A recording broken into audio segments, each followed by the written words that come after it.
how to get, in those rooms when they travel. How can they really establish themselves overseas in a market where it's really hard to, get out of? Yeah, I think you guys are here, like you're here. Like we might not have crossed paths, but you guys made sure that you were in this room. I know specifically artists like Nanette, who I had the privilege of working with and who now has transitioned to LA, Idan Chaikel, I think that's how you say his last name. I got to work with him here, and again in LA. I think when you're great, you're great. That doesn't matter where you are, and I don't want to say that as a cliche, but if you're great, people will find you, and you make sure you put yourself in positions like this to cross paths with people who can help you, but be great, because when you're great, then everybody's going to want to collaborate with you, and I think it's that simple, as long as you're great. Absolutely. I think it's come up in an interview this week about how you can have a great song. Obviously, there's clearly great musicians here making great music and writing great songs.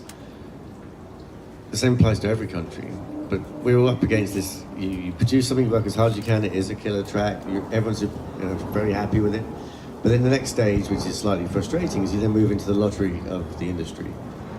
Just because something's a great track doesn't guarantee its success.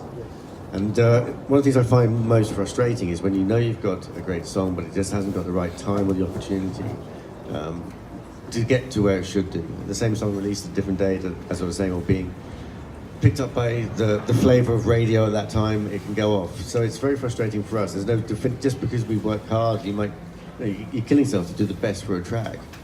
You then step into this handover mode where it's then up to the lottery of the industry. Hurry up and wait. Yeah, sorry? Hurry up and wait. Yeah, exactly. But here, the guys, they're saying, well, how do we, why doesn't this radio music make it abroad? There's no reason it couldn't make it abroad.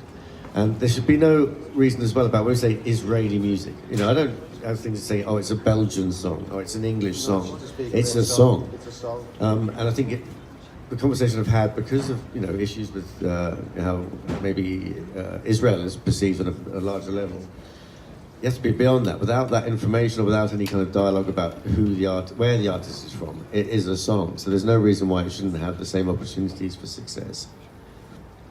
Right, and if there's anything I can add to that is that,